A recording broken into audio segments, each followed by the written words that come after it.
Okay, so I bet you're looking at this video length and thinking, how much can he talk about Titans Season 4 with no spoilers? Well, have you seen the channel name?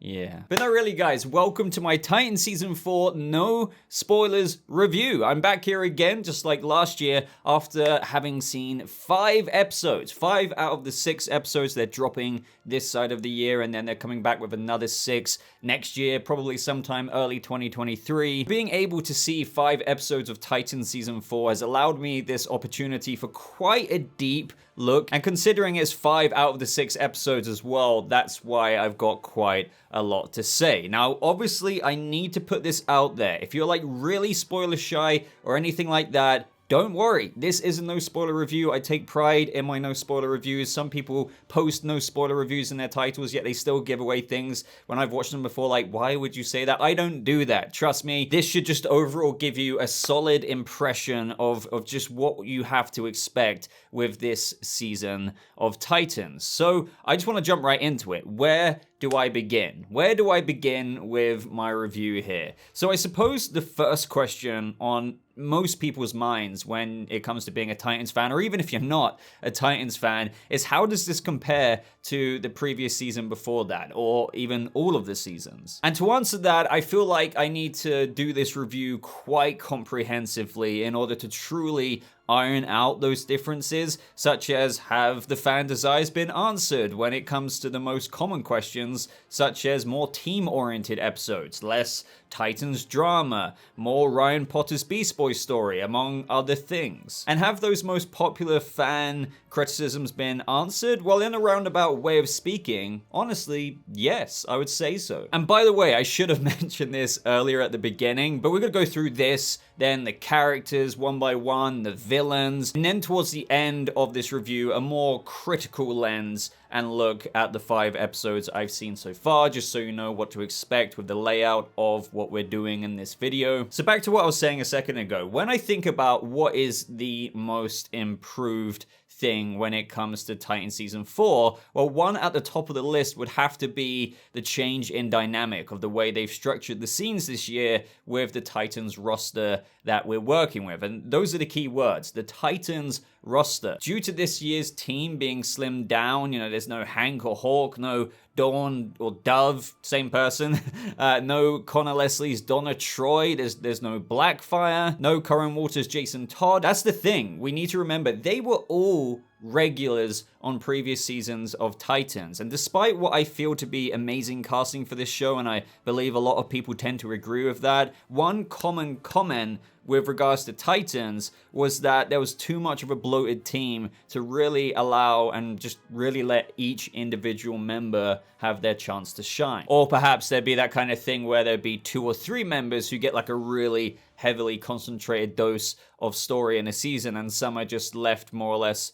on the side of the road. But this year, going back to my main point, going in with 4 less Titans, 5 technically if you want to count Blackfire last season, that's 5 less regulars on this show, and that's a lot of characters. So in turn, this really does allow a bit of a change up this year that is really refreshing and also quite noticeable from the beginning of the season and in every single episode after that. And again, I do want to emphasize, this is a change that tons of fans, maybe you watching right now, have been longing for years. The previous seasons never really managed to nail that down. Now, don't get me wrong, I don't know if this would quench other issues that fans may have with the show, but most certainly one of the biggest complaints I've noticed is the very topic that we're talking about. So with the roster now being DickKory, Raven, Tim Drake, Gar, and Superboy being the only regular members of the Titans,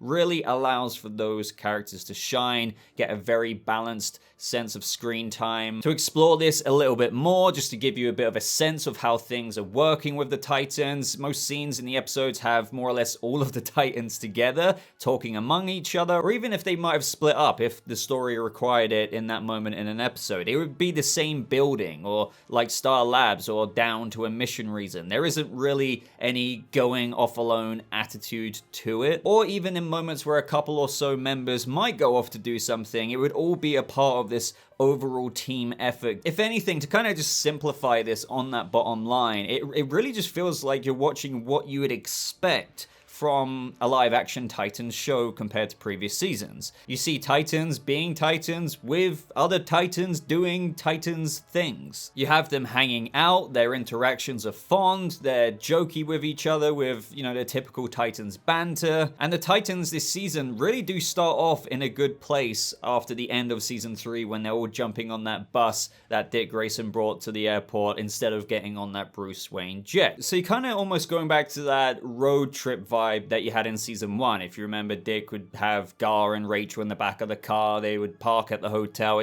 It's kind of a similar feeling to that in a way, and that reminds me of what we'll get into a little bit later. There are quite a few parallels to season 1 in the best kind of way. Conflicts among each other have been smoothed out, and I'm sure that particular comment is refreshing to hear because, again, imagine a season where not only are they together in the ways I've aforementioned so far, but there's none of that Titans drama. Everyone is just kind of happy to be there. And oh yeah, whilst I think of it from the top of my head, they also call each other by their team names when suited up, such as Gar calling out to Nightwing, for example. You know, it's a basic change, but a lot of people have given criticism for that in the past. Like, why do they say, hey, Dick, or, you know, whatever, when they're out in the middle of the road with their suits on? So just little things like that, you can tell that they've, you know, attempted to listen to fans this season with some of the changes that they've made. So to kind of end this part off, overall, for one of the most important things to, I guess I would say, tick a box for the show in general and this season with what it needed to do, being the Titans dynamic. I mean, after all, it is their show. It's pretty much what you guys have been asking for. Now, will you like that? I guess you're gonna have to wait and see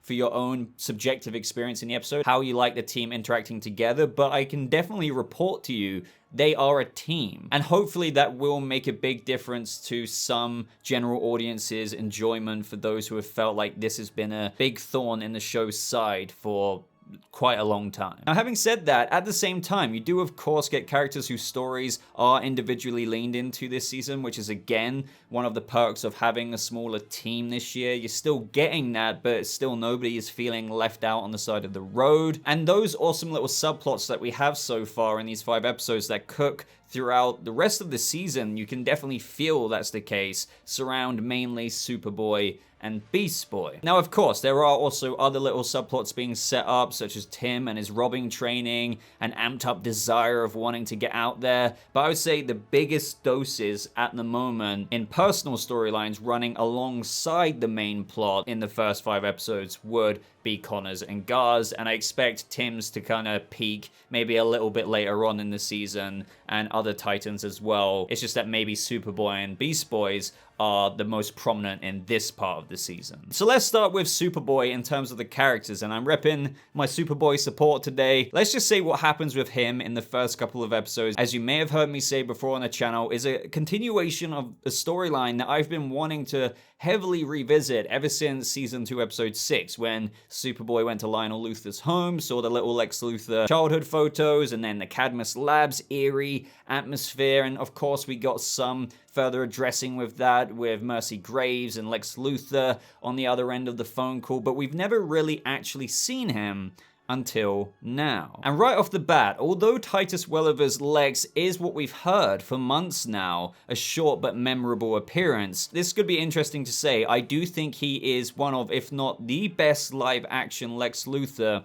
I personally have seen, well, yeah, in live action in years. And I'm trying to think about who's played Lex Luthor so far. As I just mentioned, the short but memorable reports of his appearance this season rings true, but most importantly, in the memorable aspect. And without giving any spoilers away, he's in it quite a bit when he's in it, and he's tied to the main storyline as per what the trailers tease, which was very interesting to watch unfold. Obviously, I just can't dive into that, but you've seen my trailer breakdown before I even saw any of these 5 episodes, and maybe I'm showing some clips on screen to just showcase what the show has teased to you about the main plot connections. But going back to my comment of feeling like he's the best live-action Lex that we've had in years, I really do mean that, without sounding like I'm talking down other Lex Luthor castings like the CW's one or the DCEU's one with Jesse Eisenberg's Lex Luthor. I know some people will be like, oh, come on, but, you know, BVS's Lex, you know, even I see some merits in that performance, believe it or not. But personally, for example, the CW's Lex, even though I know so many people loved Supergirl's Lex Luthor, he just really wasn't for me. I didn't feel like an intimidating,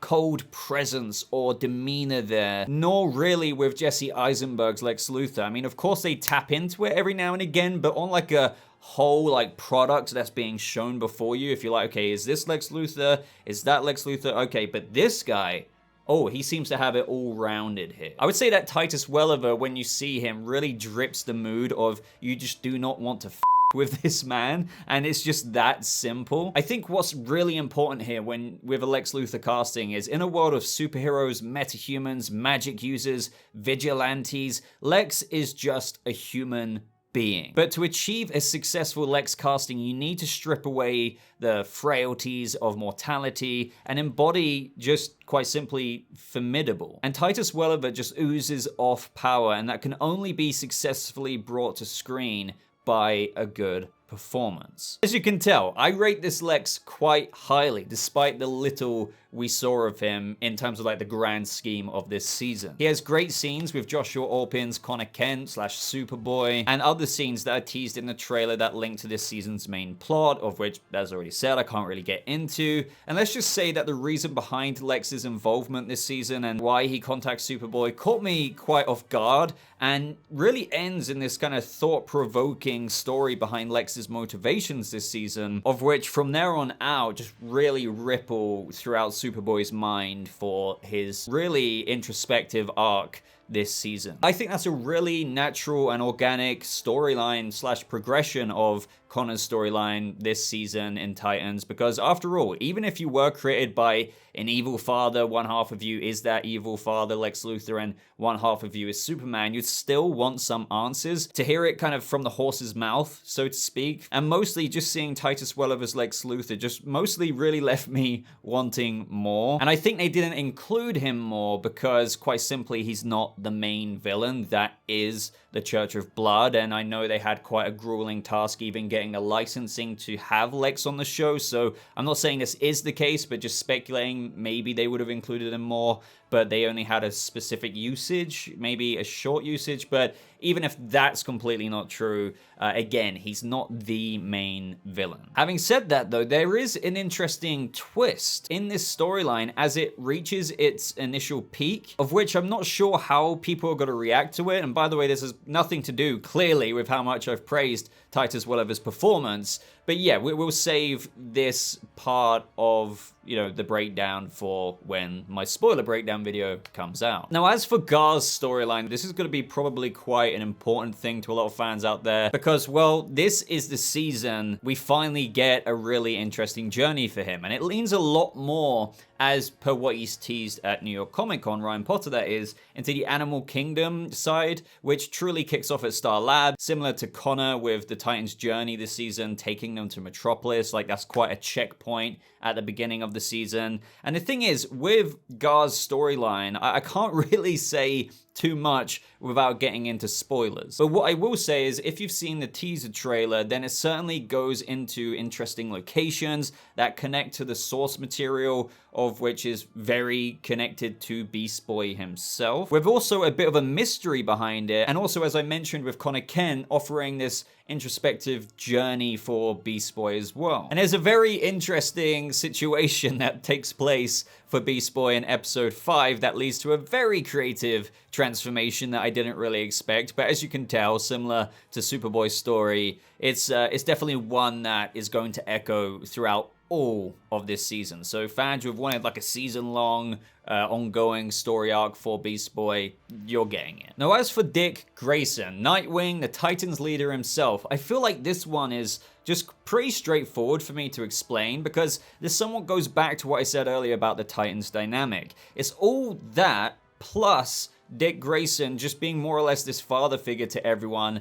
as per what you'd expect from Nightwing, the leader of the Titans. You know, that truly is his role this season beyond any other season we've got so far because, you know, all the other seasons from Titans was kind of like an origin story for him, even though the show was called Titans. The season 1 was about the Titans finding each other. Season 2 was about them kind of coming together. Season 3 was about them, as Greg Walker has described before, them staying together but enduring a threat whilst things go a bit awry. You know, now we actually have a Titans show in where we also have a leader who actually feels kind of exactly where you've wanted him to be for a long time. So I would say so far this season, without trying to sound like, oh, everything's flawless, you know, because that's not the case. But really, all of those criticisms of Dick Grayson just running out there, doing something impulsively by himself or whatever, feel addressed. And as Brenton Thwaites said himself, like, it's maybe the most comfortable we've seen him with leading the Titans. And even with, despite the obstacle of the Church of Blood this season, he takes everyone's opinions into account. There's even emphasis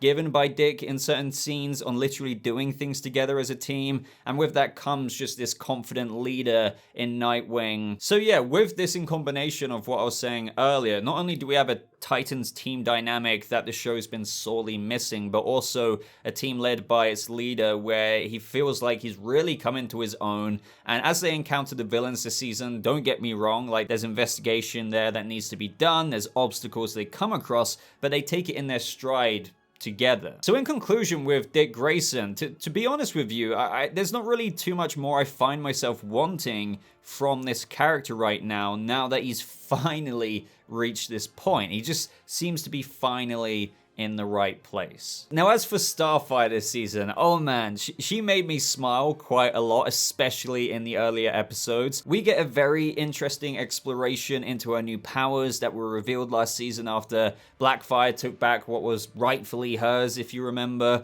So let's just say that she's extremely powerful, but it's also something that she knows very little about, along with the potential she actually has with these new powers. But long story short here, I think Kory stans will absolutely adore her this season. As usual, her and Dick kind of make up this mama and papa bear to that of the little Titans cubs that they take care of, just blending in with that family dynamic more and more. Now, it's already been revealed by the cast before, you know, at New York Comic Con, that there is some romance in the cards, and the way I've seen things explored already do feel natural and wholesome. The way I kind of explain it with these two and the romance that is kind of rekindling here, it's like after season 3, when they all get back on the bus, everyone is kicked back, you know, got a breather, and then you just have these two characters that are sat down, and they almost like look side to side at one another, and it's like, huh, I really like you. It kind of just feels like that. That's not an actual scene, by the way, but I'm just trying to explain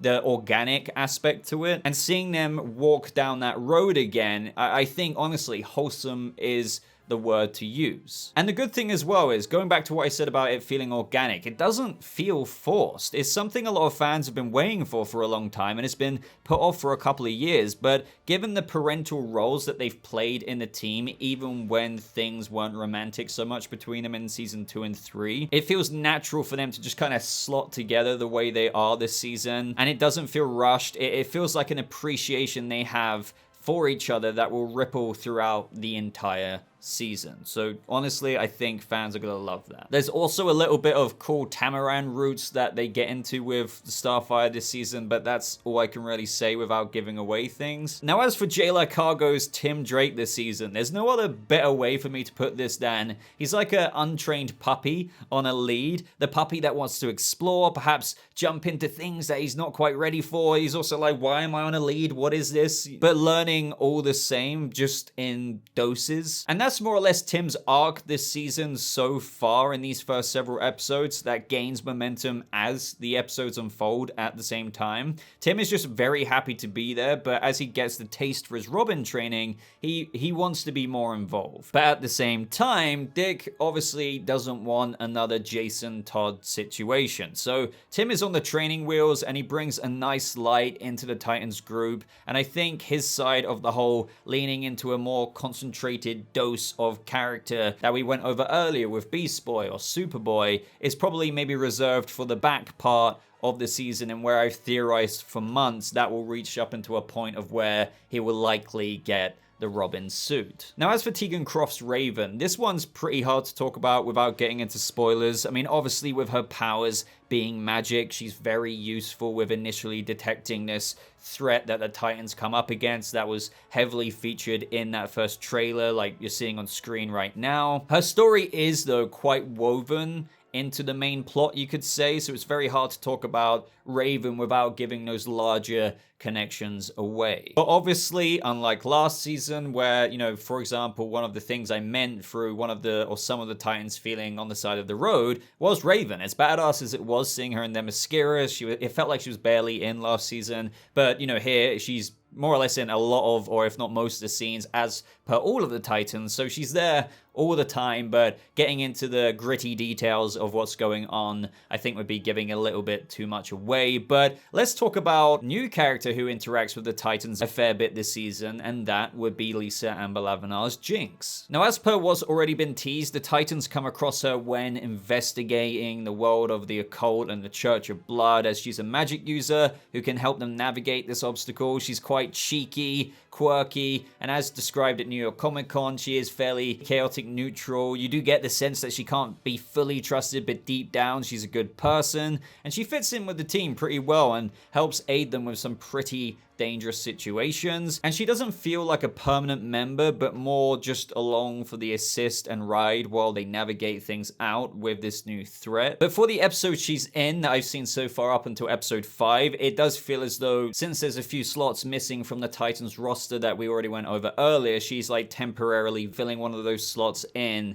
as she goes along with the team for some time. But obviously I can't really speak into how much she's going to be riding along with the team after episode 5, if it's going to be like a whole season long kind of thing, you know, similar to like that of Rose Wilson. It kind of feels like that. Like once she came in, she was hanging around a bit more. And, you know, that could be a good or a bad thing, I guess, depending on how you gel with Jinx, because she is quite involved when she's involved. So if you find her great, that's great. But if you're like, I don't know about this character, then you're going to, I guess, have to put up with her being in quite a few scenes. But for me, you know, I found her quite an enjoyable character, and one that's interesting given that, again, she's fairly chaotic neutral. Now, this far into the review, we're finally on to the villains of this season, and let's get into that with the whole Church of Blood side of things. I would have to say that I've been quite enjoying them in the 5 episodes I've seen so far. I feel like the Church of Blood, to kind of start off this way, is nicely paced throughout these episodes. It doesn't drag out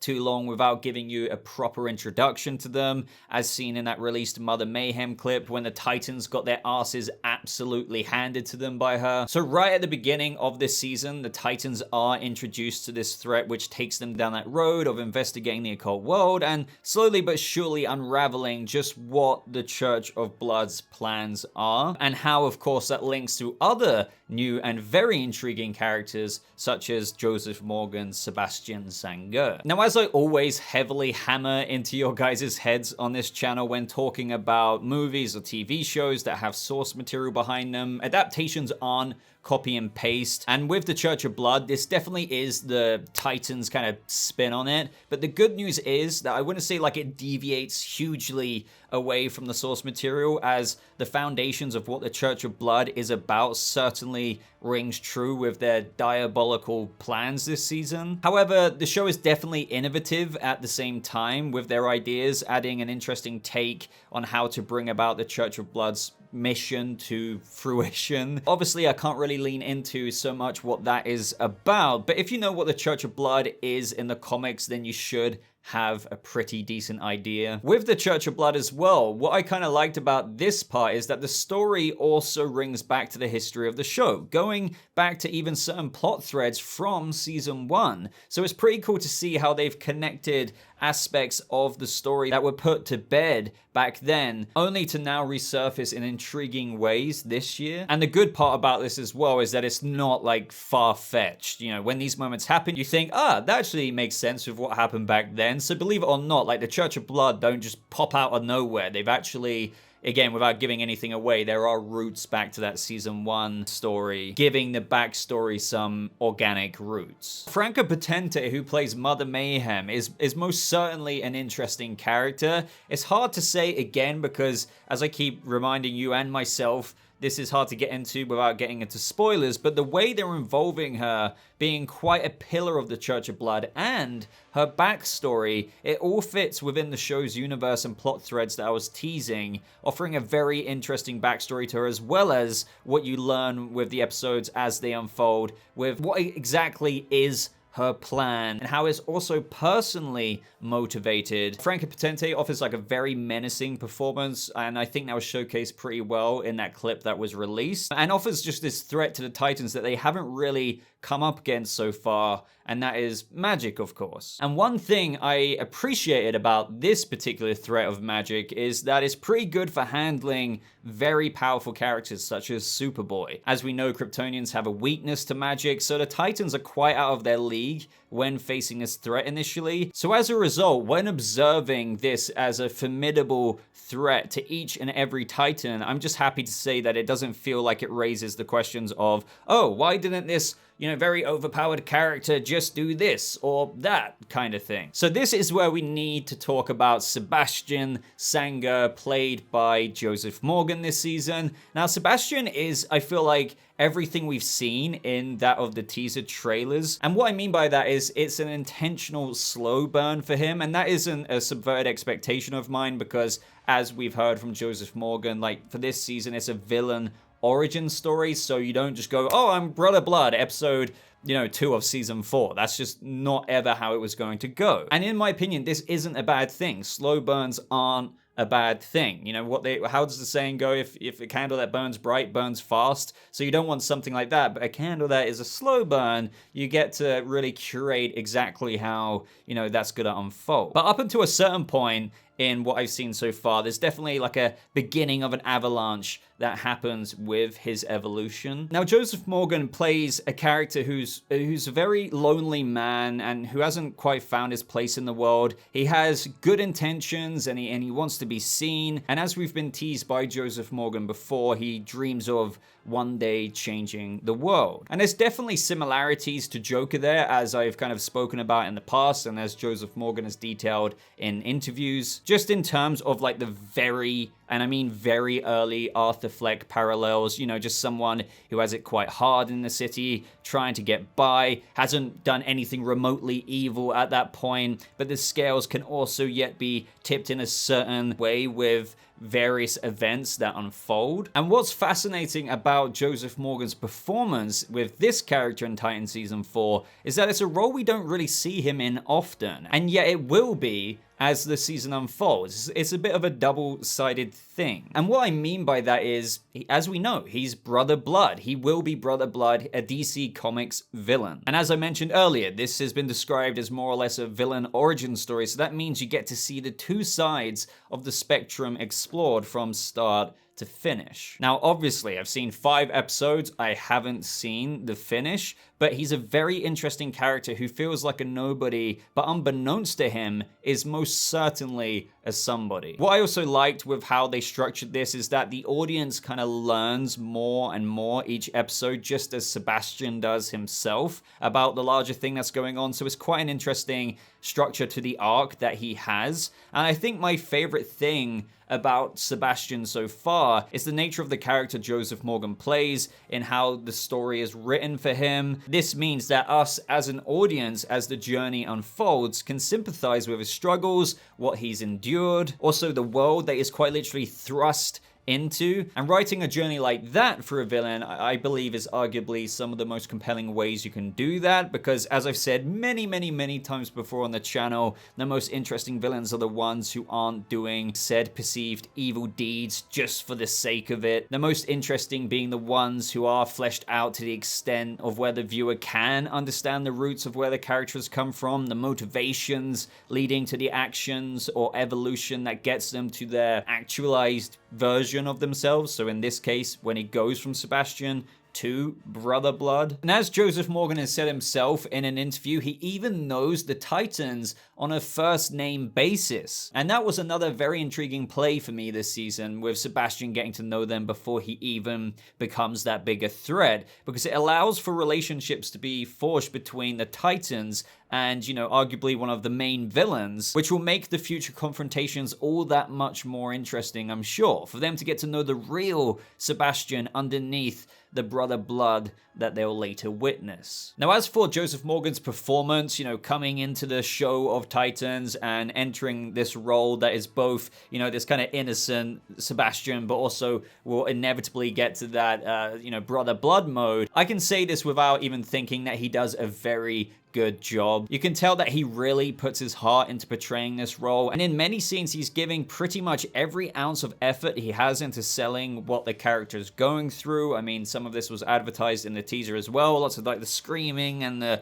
you know, the kind of world that he's just thrust into and how he copes with that. There's just a lot of shock and worldview bending that this character has to go through that lends to these opportunities for performance that Joseph Morgan most certainly delivers on. Now, I've only had a taste of Joseph's portrayal of the haunted Sebastian, so to speak, after 5 episodes, so considering I find this performance good now, I think it will only inevitably get even better as Joseph Morgan excels when things get villainous. As I said, things are a bit of a slow burn, so Sebastian is still Sebastian in episode 5, even though the ball has most certainly started rolling with some speed by that point. But yeah, it's going to be a pretty crazy ride from there on out. Now, let's speak about more in general about Titan Season 4 under the critical lens side of things, because despite all of the improvements that I feel like they have definitely listened to fans and addressed, this show isn't perfect. Like most of the shows, and this is an excuse by the way,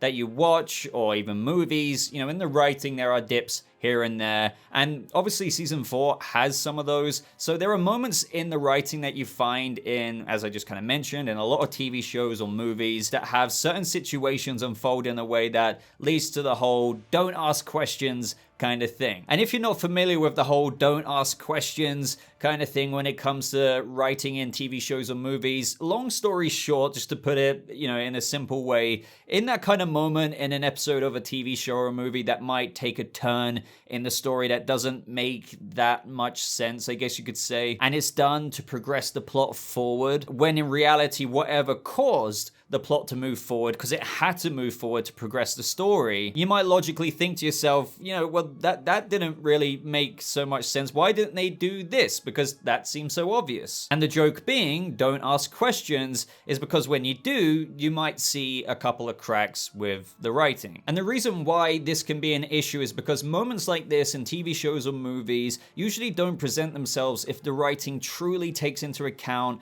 or sets up a very organic and justified reasoning behind the process of pushing that plot forward through whatever reason they give behind it. But if it's not handled carefully, a more critical viewer, you know, kind of such as myself, you know, I look at things as objective as I can. I remove my bias from the show of Titans as much as I love it. I have to like still identify these issues. A more critical viewer might find the reasons given in the episode somewhat contrived and risks the characters within the show seeming to be not as smart as they should be. Now, obviously, I can't mention what these moments are without getting into spoilers, but obviously I'll mention them in my episode breakdowns. But just like the first thing that comes from the top of my head, and it isn't as straightforward as this one, but there was a moment in The Flash Season 5 that just comes to mind right now where the Flash has the main villain, Cicada, on the floor, and he's like, okay, he's on the floor, we don't need to handcuff him with the metahuman cuffs or anything. I'm going to turn around and go hug my daughter. But to further the plot forward,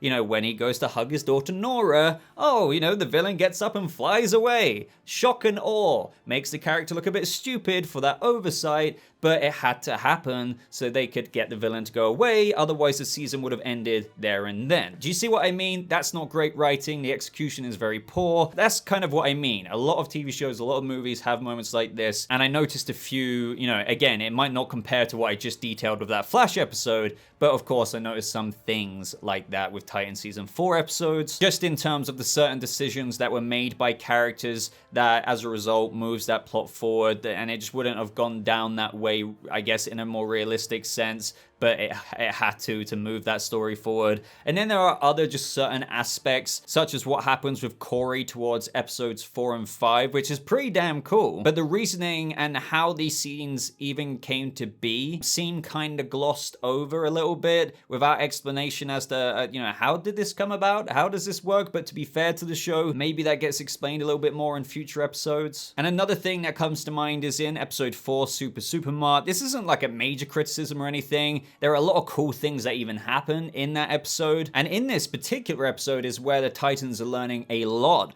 of interesting things, very big things towards the main plot. And it's also filled with quite a bit of Titans action with what Mother Mayhem decides to rally behind her, so to speak, without giving any spoilers away. But without giving too much away here, I feel like they could have done a bit more of the design of what Mother Mayhem decides to send the Titans' way, so to speak, given the nature of what these things are, but, you know, that might not make sense until you see the episode. As far as dialogue, I felt like, you know, mostly it was fine. At times, there are a few cheesy moments here and there, but nothing like majorly distracting to me personally. And while I'm thinking about dialogue, it kind of reminds me of that there are some really cool references and Easter eggs to larger DC Universe characters. I do feel like Titans always does a good job with, you know, the bigger characters in the DC Universe, so keep an eye on. Well, I mean, you're going to see some pretty cool things already in the first couple of episodes. But overall here, after a very long-winded, no spoiler review, I do feel like this season seems to have the makings of a Titan season